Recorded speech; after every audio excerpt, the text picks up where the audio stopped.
Good afternoon, everyone. Thanks, Michelle, for the intro. Really excited to see so many incredible nonprofit leaders joining us this afternoon for the first part, kickoff session of our six-part webinar series.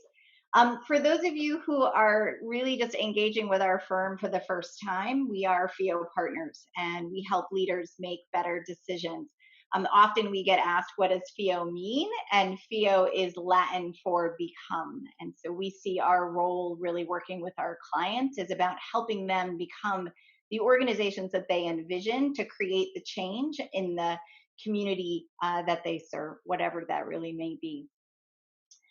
So a little bit about the series, a little bit about our why for why we're here today and why so many of you have chosen to plug in with us.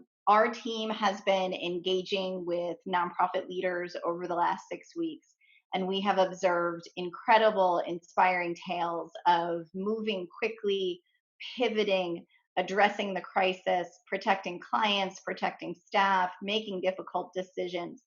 And what we've been talking so much about is that the shock and awe of the crisis in so many ways is still with us, but is abating a bit as we all begin to kind of adjust to something that feels like a new normal. But what we really recognized is that leaders need two things right now.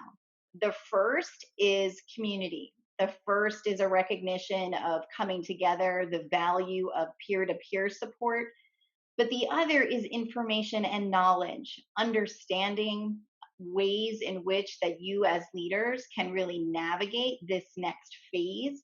And so this really is moving beyond triage and beginning to, as a leader, supporting yourself with knowledge, mental models, ways of thinking about the future to really chart that path going forward. And so today's session, we're going to deep dive there around understanding decision making. Today is about the process of decisions. How do we make decisions, both as individuals and for our organizations? The next two sessions really lean into what's the kind of information that we need to make decisions. So Thursday's session will be a lot about understanding the status of your organization. Next Tuesday, we'll move into scenario planning, which again is really how do we use information to better understand an environment that lies ahead. The following session on the Thursday after that is really, now that we have this information, what do we actually do with it? What does disruption and innovation look like? How can we leverage what we've learned to so many ways create a new future for our organizations and those that we serve? And then our last week together, we're going to really lean into relationships. So what does a strong board CEO partnership look like? And how do we actually leverage strategic alliances in this new environment in maybe new and innovative ways that we haven't thought about before? What does the crisis do in terms of strengthening the opportunity to bring our organizations together in new and different ways? So I've been asked a bit like, if I miss a session, can I plug back in? And the answer absolutely is yes. Each session is really a standalone topic. There'll be a little flow through from each topic, but I think in many ways, if you're here today and you're like, I can only make it to one more of these, that's okay too. But we're excited to really give you this information in as quickly. We thought about a full 1-day Zoom call where we would have to stare at each other for 6 to 7 consecutive hours.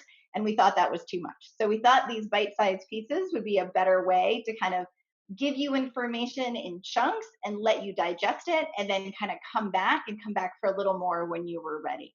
The other recognition that we had is that the environment around you is changing so quickly that we felt a tremendous amount of urgency to get this knowledge in your hands as quickly as possible.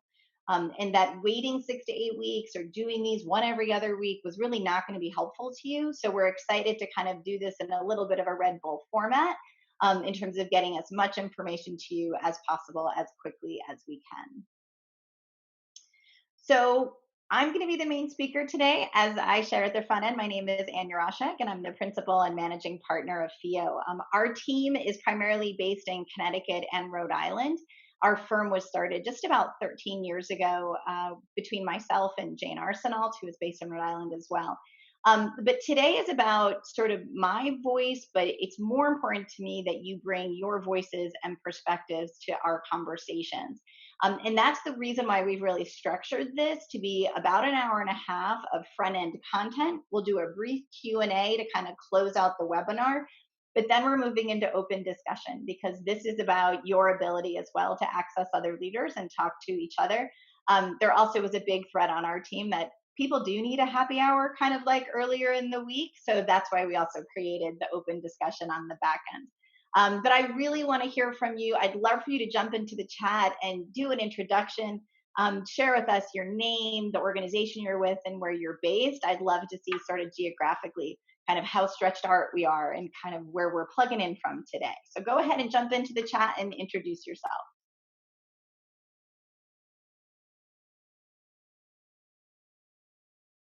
Great to have Shelly and Joanne with us. This is awesome.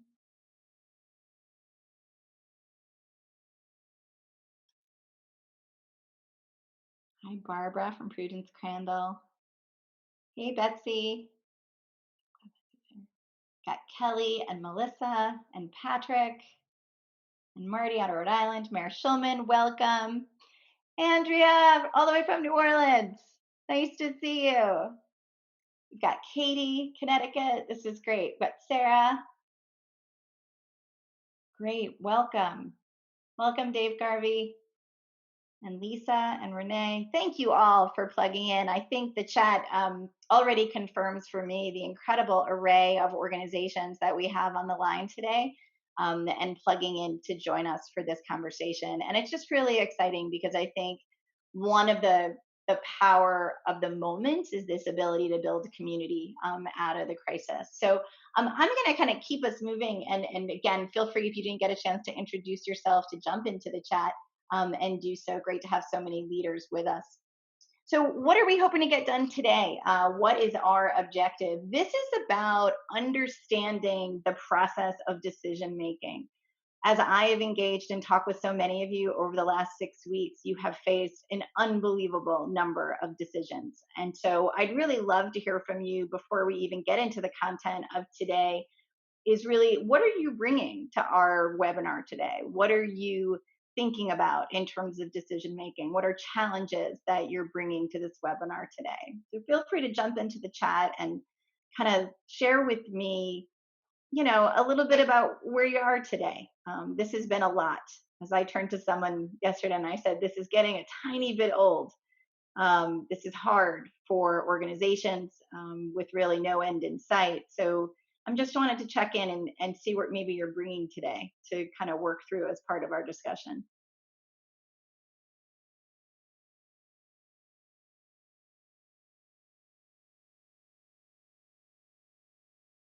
So feel free to jump into the chat if there's anything specific that you really brought to today's webinar that you'd love for us to make sure that we address or that you're really hoping that we tackle. And if you're totally zoomed out on interactivity and you really just want to listen, that is really okay too. And I will plow on. Okay. All right, I'm going to take the lack of chat to say that you're here, that you're engaged, but that maybe you haven't brought a specific challenge. That's all right. Katie asks, okay, great, people plug it in. How to keep the mission alive with 1/10 of the team working? I hear you. This is a very, very tough place to be. Multiple focus areas right now to meet different constituent needs, but only so much bandwidth. Capacity is something that we're hearing a lot about. Still struggling with our lowest paid staff to do heroic, often unreasonable things. Oh, Marty, heart is with you. Heart is with you. All right. So let me share with you what I'm hoping that we do today. How to plan when planning requires information we don't have yet for summer programming in particular, right? Working on funding in order to support our community. Kelly just says yes to all the things. Great. So here's what we're going to work through in our time together. The first is to really step back a little bit and to really understand, how does the brain make decisions? How do we decide things as human beings? What are the systems that operate in our brains to support decision making? And you may be like, man, that's not really what I signed up for. But it's actually really important for us to sort of step back and kind of take that vantage point. We then need to kind of ask ourselves, well, what happens in a crisis? And this is a crisis. and it cannot be um, understated the impact and implications of this crisis for all of us in so many ways. We're then going to shift to really talking about strategies to support decision making. What can we do to ensure that we are making the best decisions that we can, and that as leaders we can be as confident as we can be in the decisions that we're making? And then we're going to shift over to our Q&A and open discussions. Okay, a couple other jumps in from the chat, really thinking about strategically then versus responding to fires. We're going to talk about that and what does it take to shift your own mind kind of into a different place, in getting a shared view of the challenge so that we can work in support of each other and towards solutions and pivot as we learn more. Absolutely. I think one of the things about this crisis that is so notable is that, if we said it was a hurricane or it was a flood or if it was an earthquake or it was something known, some of what we're doing may be easier because we would have past history and experiences to lean on. There is so much unknown in this pandemic that I do think it is a very different moment in time. And I think it's important to recognize that. Also, a comment around how does this affect our mission and do we need to change it or put it on hold? These are the questions that you're struggling with and the questions that I think so many of you are struggling with. And so I really just want to recognize the vulnerability for you as leaders right now, and just acknowledging that this is hard. These are questions that really sit at the core of your organizations and the change that you hope to make in community. That is how threatening that this crisis is. And so, let's kind of get into the content of today, and I hope by the time we get to the end that in some ways we've established a little bit of a foundational understanding of decision making, and then we can begin to kind of push ourselves to kind of come back to some of these questions towards the end of our time together. And so, Michelle, I may ask you as we get to the end to bring some of these back when we get back to the Q&A, to maybe revisit them. Absolutely. Thanks, Michelle. So let's talk about, in so many ways, how the brain makes choices. So, what I want you to think about is that the brain actually has two coexisting systems in it. And they're simply called System 1 and System 2. There's a wonderful economist named Daniel Kahneman who wrote a book called Thinking Fast and Slow, who really was one of the leading thinkers around better understanding behavioral economics. And you may say, why are we talking about behavioral economics, Anne? Well, part of it is just that it helps us as leaders understand both our decision making and the decision making of others. So it's really all about, where does it start? So where it starts is with System 1. And so I want to talk a little bit about what System 1 is. System 1 is when we are thinking fast. These are the moments when we observe something, we see someone's face. We're going to give these all a little bit of practice as we go through some of the content. But this is really the part of our brains that trigger our fight and flight response. So this is the part of your brain that when you bump into the burner while you're cooking, you pull your hand back. That's the fight flight response. It's that fast. It is the amygdala part of your brain that in so many ways is what's called the System 1 sort of thinking kind of in your brain, and it happens really quickly. It's about scanning the opportunity, scanning the environment for opportunities and threats. And it really, in so many ways, is where we get imprinted patterns. So, for example, if you have burned yourself on a stove once or twice, like I have, I already know that I should be careful around a stove, but it does not mean that I don't still burn myself again. And also have a really fast reaction when it happens, right? So, S1 is your fast thinking. That's System 1 or S1, which I may abbreviate it as.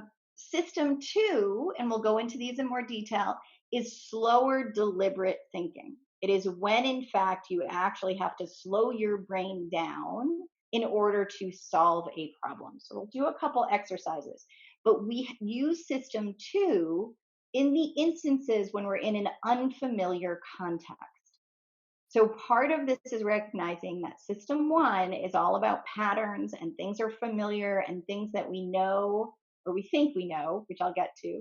And System 2 is about, how do I actually figure something out? So when you talk in the sort of chat about how do I go from triage to strategy, part of it is actually shifting the part of your brain that you're actually using. And so, what we want to begin to recognize is that those systems, in so many ways, are operating in the background all of the time. And so, let's talk about each one in just a tiny bit more detail. So, I want you to take a look at this picture. I want you to jump in the chat real quick. Don't think too hard about it. What do we know about this person in the image? Take a look at the image real quick. Jump into the chat and tell me what you see. He's angry. He's pissed.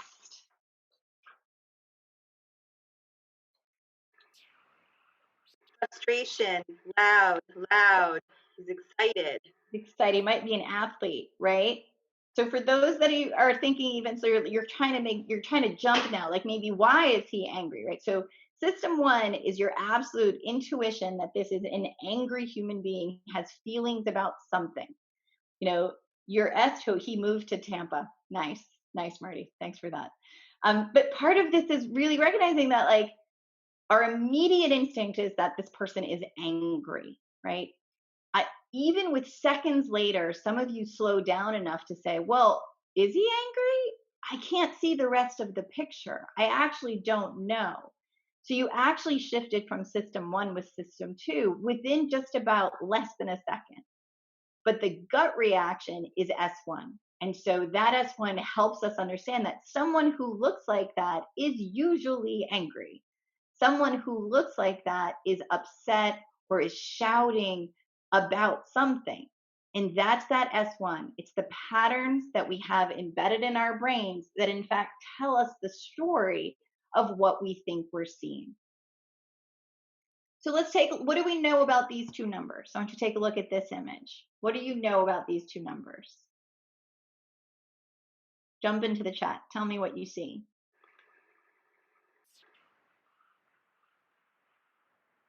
That's taken a little longer on this one, I see. All right, we've got odd and even numbers, confusion and frustration, double digits, things that are white, numbers that are too large to multiply in my head. Exactly. Tough to multiply, too hard to multiply. How many of you just pulled out the calculator app on your phones?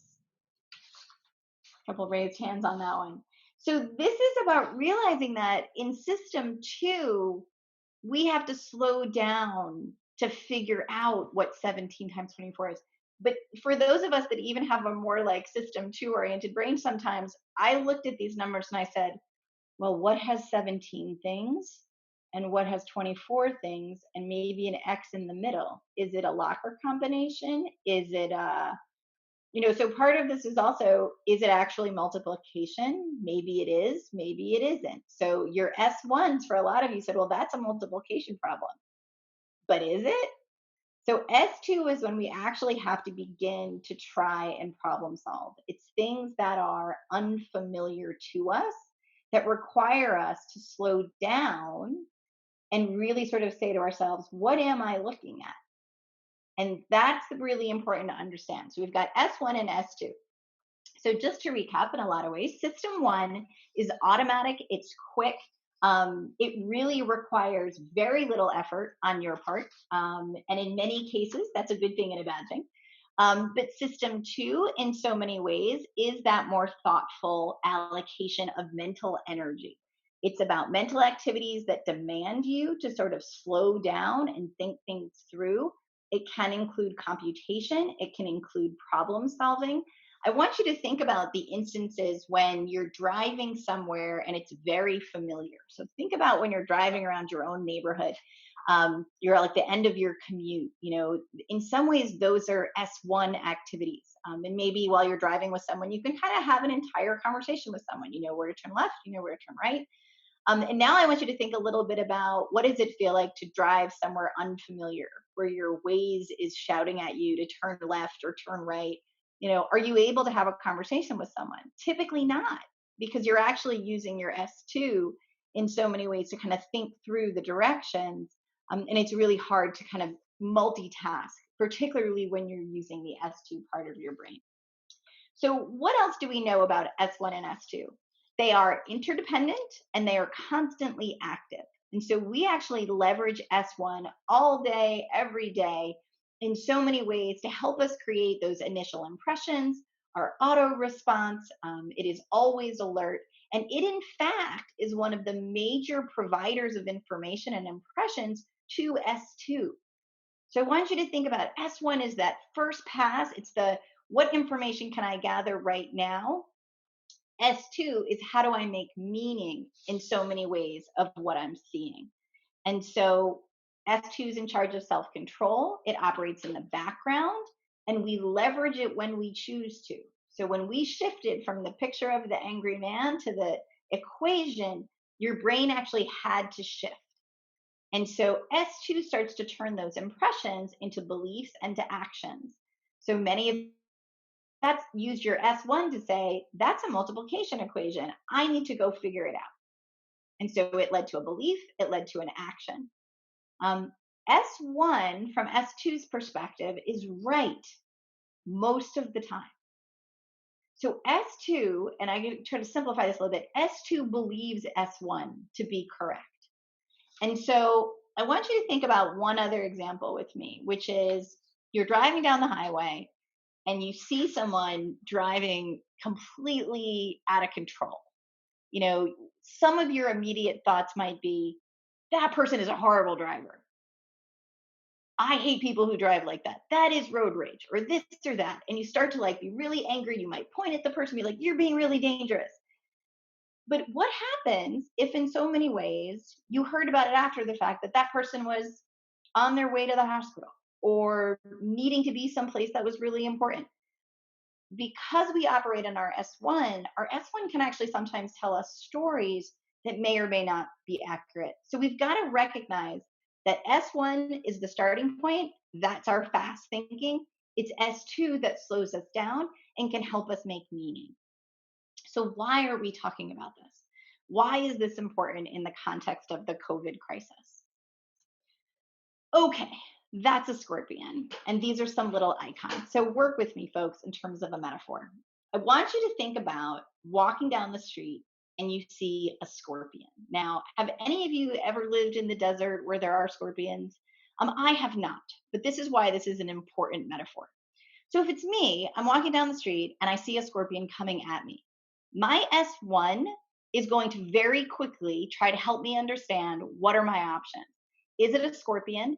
And if what do I know about scorpions? So it's going to immediately trigger, in some ways, a very quick thought that says, oh, scorpions can be killed by rocks. So I will pick up a rock and I will throw it at a scorpion. Now, if there are any scorpion experts on the call who don't think that this is a good strategy, feel free to weigh in. The point of this is that we, in so many ways, have to recognize that your S1 is going to leverage historical patterns of knowledge and experiences that you have. So, if in so many ways, as a leader, you have made tough decisions before, that's history that you have in your mind when you begin to operate in a crisis because you are more likely to leverage those quick decisions and quick intuitions when in so many ways there's a threat in the environment. I'm using the scorpion as a representative of the threats we have in our environment right now. So our organizations are under threat, our communities are under threat, our individual survival, the survival of family members may be under threat. We have to acknowledge that this crisis is creating substantive sort of threats to all that we hold valuable. And so we need to recognize that our brains are going to first start with S1. What do I know about these circumstances? And so when I think about sort of where we started in the crisis and we think about the different sort of products that have flown off the shelves at various point in time, the first thing we all said is we are in a crisis. We may not be able to leave our houses. We need toilet paper. We don't need as much toilet paper as possible. And in so many ways, many of us moved very quickly to secure as much toilet paper as possible. We didn't think a lot about it. We just did it. And that's S1 thinking. That is survival fast thinking. And so, what I have to have us begin to understand and realize is that the challenge with the pandemic is that it's not a scorpion and it's not a flood and it's not a hurricane. It's a pandemic. And we haven't done this before. So, our natural instincts as leaders, our past experiences that typically will operate in an S1 way, we need to somehow be suspect of, because this isn't like any other time. This isn't like a hurricane. This isn't a flood. It isn't a recession. I think early on in this, kind of we reflected as a team about how many challenging, adverse historical things have happened over the last, 20 to 30 years. And how would this impact the economy? How would this impact businesses and nonprofits? And in early conversations, we're like, well, we've done this before. I have to say, we're 6 weeks into this. I don't believe we've done this before. This is not a crisis and an environmental threat that we should believe that we have all the right answers to, because we have not done this before. And so, what does that continue to mean for us as leaders? And so, I want to share with you some of the risks in so many ways of operating out of our S1, operating out of this place of potential fight or flight. So, the first challenge with operating out of our S1 is first the exposure effect. So, oftentimes, repetition can produce what's called cognitive ease. And that means if we hear something over and over again, we actually begin to believe that it may be true. So, if in so many ways we've been hearing something as it relates to the crisis, what I want us to recognize is that in so many cases, we want to make sure that what we're hearing is credible and is true. So we need to actually watch our inputs. We need to think about who and what we're listening to. What are the sources of information that we do view as credible? If we're hearing something over and over again, how can we double check that it's actually accurate? In many cases, if I think back to the early stages of the crisis, everyone said we needed toilet paper. So lots of us went and bought toilet paper, but did we really need toilet paper? Maybe, probably not, actually. So I think what we have to be cognizant of is that there are some risks when we recognize that we're operating out of S1. A couple of other things to be suspect of in so many ways. The next one is really around bias, to believe what we hear. So, when we're tired, when we're stressed, when we are emotionally drained, which I think many of us are at this point, someone may say something to us. And it's just easier to believe actually that it's true, whatever it may be. It is actually more difficult in our brains to put our S2 into action and slow down. It's much easier in so many ways to be like, oh, that's got to be true. Well, number one, I may have heard it a couple times, or I'm just really too tired to figure out if that's true or not. I'm just going to go with it. And it's not a bad thing. I want us to recognize that this is just what happens to our brains when it's under duress and when you're under stress. So, again, how can we just personally acknowledge when we're tired or stressed? And again, recognize that if you're using a piece of information that you believe to be true, do your best in so many ways to double check that piece of information and really work to kind of muster that cognitive energy to slow yourself down. Another challenge that we have is jumping to conclusions. When we're operating out of S1, particularly in times of crisis, oftentimes people say, well, we've done this before, and this is what we did last time, and this is what we should do again. And it's not a long conversation. We had a chat with one executive director who got a call about 3 or 4 days into the crisis, and the person said, I think you should furlough all our staff. And the executive director said, but we're in a really good financial position. Our programs are, in fact, not affected by the crisis. And we have the opportunity to, in fact, grow our programs and services during this time. And the board member would not stand down. They said, this is a crisis. This is an economic crisis. I have just been laid off, and I think we should furlough our staff. And so you have to recognize that some leaders in these conversations are going to bring their own S1 to dialogue with you as a CEO or executive director. And it really is important for us to begin to be able to parse that out in a thoughtful way. We don't have the answers to this crisis. It is unprecedented, as we've talked about. And so if we're jumping to conclusions, we have to be careful that in so many ways, if we're going to make a mistake, that maybe it's a small mistake. But I would encourage us to be thinking about what are the kinds of decisions that you need to make right now. And for the ones that are more substantive, where a mistake would in fact be detrimental to your staff, to your clients, how can we slow those down? And in so many cases, and you're going to hear me say this over and over again, do you have the necessary information? What is the information that you need to make the best decision that you can? But jumping to conclusions, particularly in an S1 crisis based situation, is not unusual because people are going to ask you and they're going to expect that you may actually know the answer. And so, as a leader, it's how do you actually sort of see what's happening and really work to slow it down? So, what are some other things that we should be careful of right now in the crisis in terms of our brains? It's really about yes, that's wasati. It's a term that means in fact what you see is all there is.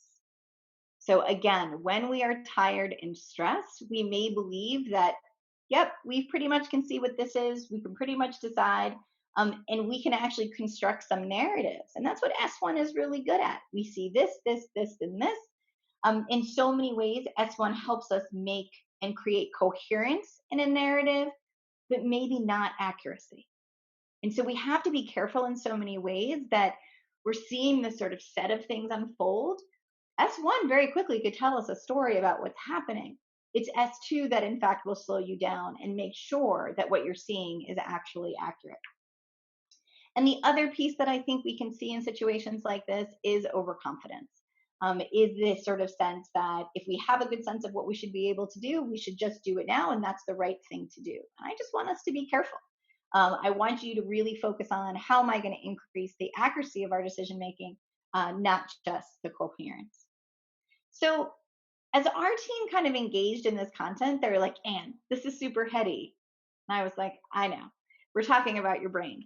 But in so many ways, I think we have to be able to understand what we're living and how our brain is operating during this crisis. So I just want to take a quick pause and open up the chat and sort of see how some of this content is resonating with you. Have some of you observed yourselves either in S1 or really at this point, maybe beginning to try to slow down and say, do I need to make a quick decision? Does it need to be a fast decision, or can I slow down right now? I'd love to hear any of your kind of observations about how this content's resonating with you.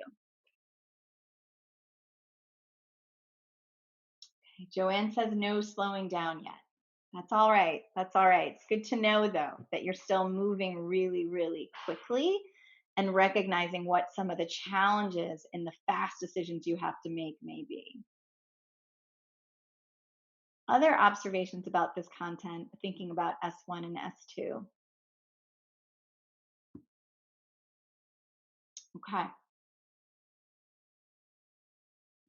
Overly cautious by nature, and that hasn't changed. So moving slowly, Brent, I like it. Real fear early on, and if we don't act fast, we'll be left behind. Thanks, Kelly.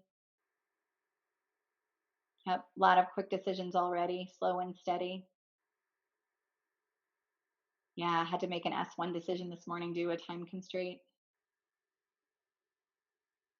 Hmm. Yeah, Marty, the book is really, really dense. I'm trying to simplify it as best I can. Yep. I love Katie. Thank you. Thinking about team members and using S1 and S2 and where people's heads are and maybe what they may be operating out of. Great. Permission to slow down. Absolutely. Moving ahead to stay relevant. Great.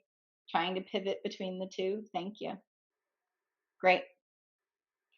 And so I think it's so helpful to, as a leader, just understand your brain a little more too, because it is really about this awareness. And so let's move, because I want to kind of keep us really shifting from this content around S1 and S2 to really strategies to support decision making, recognizing this dynamic that's going on, not in your brain only, but also in everyone else's brain. I like Carolyn's comment. I feel you can make fast decisions at time based out of S2, acknowledging the limited knowledge. Absolutely.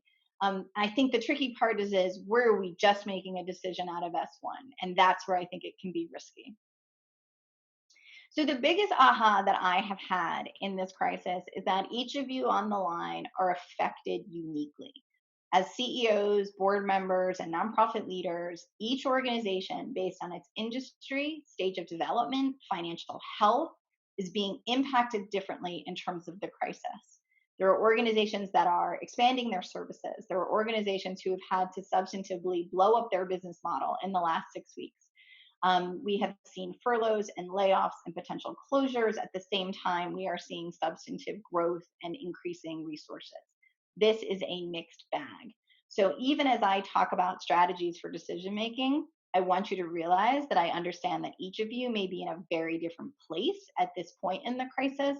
And so, please take this guidance a bit with a grain of salt, recognizing that we're trying to be helpful to each of you, but really recognizing the uniqueness of what each of you are facing. So here's the toilet paper again. It's just a reminder that, we talked a lot about S1 and S2, but if you are still in S1, you're still moving fast, you're still really concerned about what I would say is either your survival, the survival of loved ones, their survival of your organization. Moving to strategic thinking and leveraging S2 is just going to be hard. Okay, so I need you as leaders to have empathy for yourselves and others if you're still in this place, and that's okay. This is so much about in recognizing where you are as a leader in order to do what you need to do for your organization. And we're going to talk a little bit more about that before we close out today. The one thing I do need you to do is that you've got your potential decision making style as a leader. You've got where you are in your own journey, understanding S1 and S2. The other thing it's important to recognize as a leader is what's your history as it relates to decision making as an organization? Are you coming into this crisis as an organization that has taken big risk kinds of decisions? What kinds of decisions have you made historically? Do you have decision making trauma in your history? If you do, your organization really may be quite risk averse and conservative in its ability to move quickly or make decisions in a way um, that is not in line with the history of the organization. We need to recognize in so many ways the dynamics of board and staff. We certainly are seeing situations where we had boards that were less engaged before the crisis, and candidly, they're still less engaged. And that's really hard. We have seen instances where we have boards that were less engaged before the crisis, and now they're more engaged, which is great. But that's not universal. And then we've seen others where we've had more engaged boards who are more engaged in an inappropriate way. So, really the dynamics of the CEO and board are really important. So, what are the dynamics that you've brought into the crisis that are either being helpful to you or challenging? I think it's important in so many ways to also recognize that that engagement piece is really important. And it's not just your board, it's your senior staff, it's your senior leaders who are your mid managers, even that actually are working from home, maybe sort of productively. Oh, but they're actually doing online learning with their children too. So, how engaged are they? How engaged can they be in decision making processes? The other thing I think is important in terms of context is really these last two. The first is what is the knowledge of the current environment that you are bringing to this conversation, of your own kind of introspection as an organization in terms of your strengths and your opportunities? And then the other piece is your organizational culture. How has your team pivoted to remote work? Are you able to kind of maintain that sense of organizational culture? I think we could do a whole session on how to do that. But that is going to play out here as it relates to your organizational decisions. It's really how is everyone doing as it relates to the crisis, and what is their ability and capacity to engage and shift from S1 thinking actually over to S2 thinking, and being able to be a partner to you as a CEO in really charting the path ahead. And we'll talk more about that too. So here's the first thing: slow down to speed up. We've talked a lot about the importance of understanding S1 and S2, about where we are in the journey in addressing the issues related to the crisis. The very first thing, and permission, and I love that someone actually said it is about permission, is to slow down, is to say to yourselves, what are the decisions that we've made to date? What are the decisions that lie ahead? And really begin to take stock about where you are today and where you're going to go in the future. And so, as a leader, it's really about consciously activating your S2, being aware of situations where your S1 may not actually be helping you in these circumstances. It is about really understanding and assessing the risk that lies ahead for your organization and really determining which decisions really, in fact, are the most substantive, which decisions or that you should not make quickly, that decisions should be thoughtfully and intentionally explored. And we're going to talk about how to do that. But this is about assessing risk, understanding which situations are the high risk decisions that you need to make, and really slowing down to make those decisions. The next piece is to really check in with yourself. I think that we in the nonprofit sector do not take care of ourselves as leaders. We do not, in so many ways, take the time to create opportunities for self awareness, for, in so many ways, figuring out where you're going to get your energy to get through this, to take care of yourself. So, the first thing I think, if you're going to engage in sort of supporting your organization around some high risk decisions, is checking in with yourself. You've got to recognize that there is cognitive overload that's happening right now for leaders. So many of you are on like 10 to 12 hours of Zoom calls a day. I did an actual phone call with someone yesterday, and it felt like we were like, riding a horse. That's how like old fashioned it felt. But I think in so many ways, it was a good break to just not have to stare at someone while I was talking to them. But what we have to recognize is that if you're stressed, you're going to operate out of that S1 and you're more likely to make a mistake. You're more likely to move too quickly, and that may have negative implications for your organization. So, how can we be aware of what the risks are? Make sure that you are in a place to lead a decision making process and do what you need to do to get there. If you need a little bit more time, if you need to give yourself a week to take a decision and say, you know what, we're going to basically put that one to the side for 5 or 6 days till we can actually get our heads in a place that we can begin to explore it. Another strategy is really to bring other voices into the conversation. We begin to recognize that as you are in survival mode and or in a better place or back in survival mode again, the voices that you bring to these decisions are really critical. One executive director that we talked with a couple weeks ago, was really surprised at the level of resistance amongst her staff in beginning to engage in discussions about the future. That the discussions really were about how do we get back to where we were? How will we, when we get back to normal and we rerun the program exactly what it was, it was literally kind of a lack of readiness of that specific staff person to begin to kind of look above the dashboard. That they were looking in the rearview mirror and not looking ahead. And so, how do we get help from key advisors, key staff to raise the right information and weigh and identify options, which we'll talk about? How can we use work groups and really subcommittees potentially of our board or staff that are able at this point in time to begin to partner with you around that future thinking? And so this is about being really thoughtful about who you're inviting to the table for the conversation. We've got to raise information and learn together. We've talked so much about that this is about an unknown set of circumstances, but I also am encouraging organizations to push and ask the questions, what do we know to be true? What do we know to be true about our organization, our values, our mission, our clients? These are things that we can explore together. These are places that we can learn together as a group. And I will tell you, as if I'm working with leaders around some of these questions, there's some continuity between the past and the future. There are things that people do not want to let go of, even with the crisis. And so part of it is to really understand the what actually may stay the same no matter what the future holds. But what's the other information that we do want to learn about? Who can we talk to? Who do we trust? Who do we see as credible sources of information to partner with us around some of this future visioning work that lies ahead for so many of your organizations?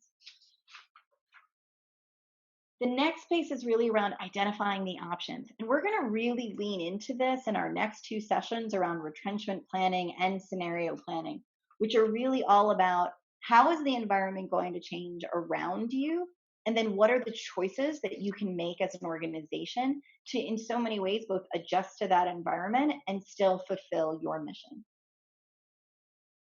So, just to recap, when we're thinking about strategies, this is about first slowing down. It's about engaging stakeholders. It's about mapping objective information and beginning to build a shared reality amongst the key stakeholders. We've got to be able to see as best we can this ridiculously ambiguous environment. We've got to be able to see what we know to be true, what we know that we want to continue into the future, what we may have to acknowledge that we have to let go of. This is about identifying options. And most importantly, at the end, it's about making choices. And it's not making choices under duress. It's about making choices in so many ways that are aligned with our mission and that we as leaders can feel confident about. That you as a leader can 3 months from now, 6 months from now, look back on this time and say, we may have made the right decisions or the wrong decisions. It's actually more important to say, when we made the decisions, we felt confident that they were the best decisions that we could make under the circumstances.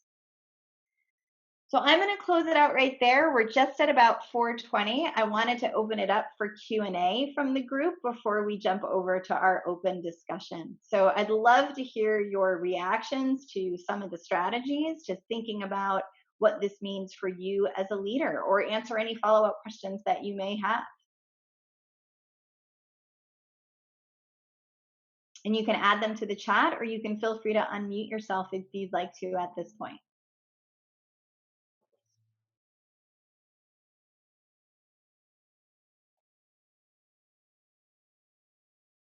All right. Any questions from the group?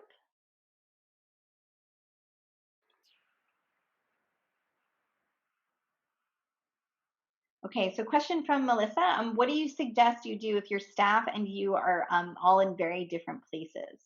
So part of this starts with, as a leader, I think there's a fantastic book. If it's helpful to anyone and you've got the bandwidth to take a look at a book right now, there's a book by William Bridges called Managing Transitions. And there's a fantastic part in the book which is really about subjective loss. And it's about the ability for someone to move from the past to the future, really acknowledges that they're experiencing loss and they're experiencing grief. And I would say most of us in this crisis are experiencing some level of trauma and grief about some aspect of how the crisis is impacting us. So the first thing really to do is just create as much space as you can to hear that person out, to listen to kind of what they're experiencing, to understand where they are experiencing loss. And the book does a really nice job of saying empathize, empathize, empathize. There is a moment in this crisis where you will need someone to move from a place of, I really want to go backwards, to there's a forward future that none of us can really see. And so, I would think about it sort of, how do we be patient and help people get there? And you get there by both empathizing, by acknowledging, and then I think in so many ways helping staff begin to chart the path forward with you. So it is really thinking about, are there prompting questions that they can engage in, group discussions about how the environment is changing that can really move them from beginning to realize that there is a very high likelihood very few organizations are going back to the way it was. There is a new model that will emerge in the future. So I think that's part of one of those strategies, is how do we bring people, how do you as a leader acknowledge and then help be a partner to moving people along. Other questions or challenges that this brings up for you as leaders?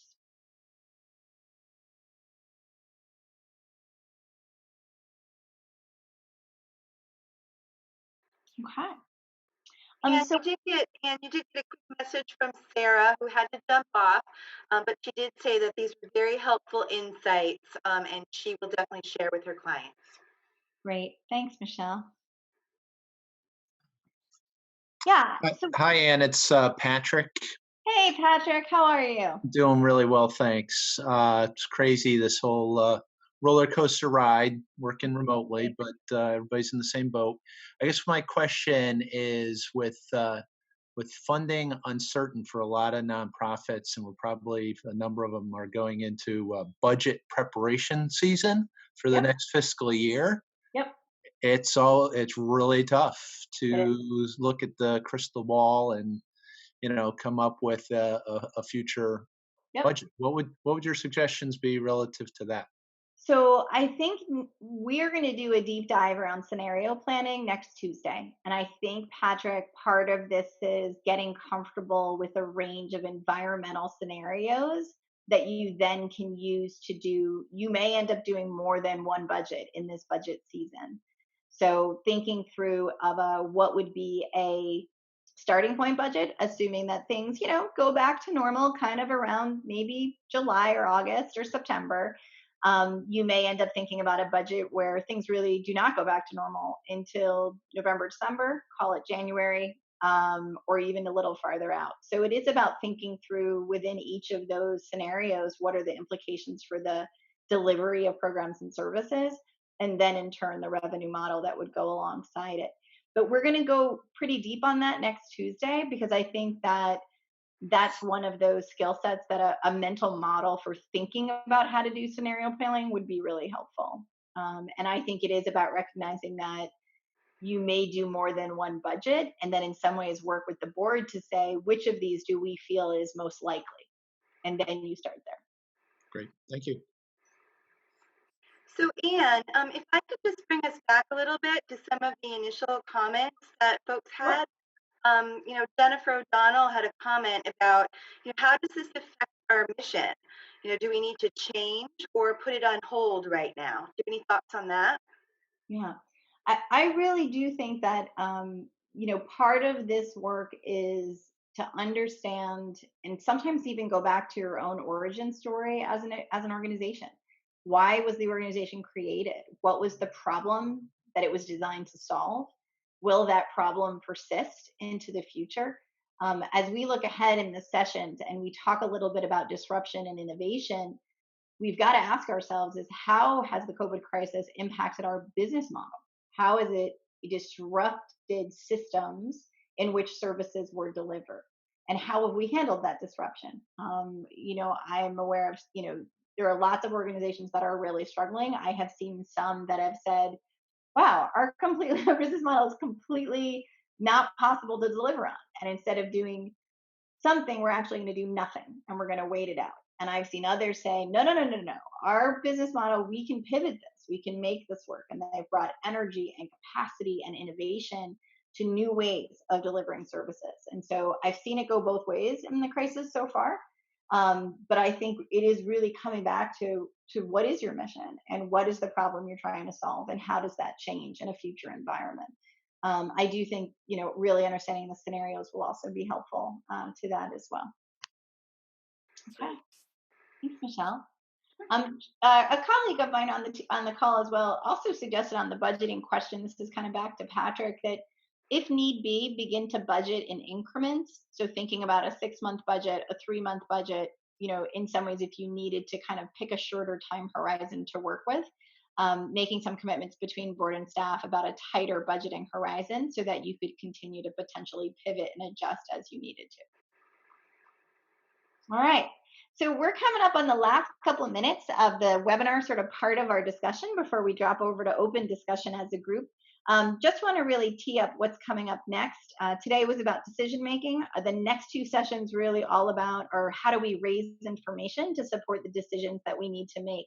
Thursday is really around retrenchment, and we'll be using and going through a tool that we call the early warning signs tool, which is really going to look at the combination of your financial and programmatic health to really understanding how at risk is your organization due to the crisis and should you be thinking about more substantive restructuring.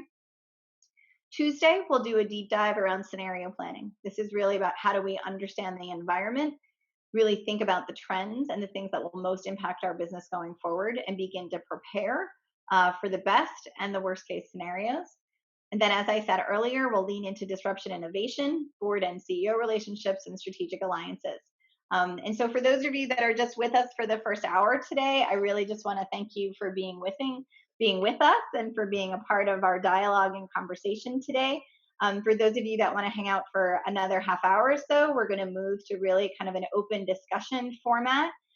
We may be using breakout rooms depending on how many of you kind of plan to stick around and hang out with us. But for those of you that are here for just the webinar part, thanks so much for plugging in, and we're going to switch over.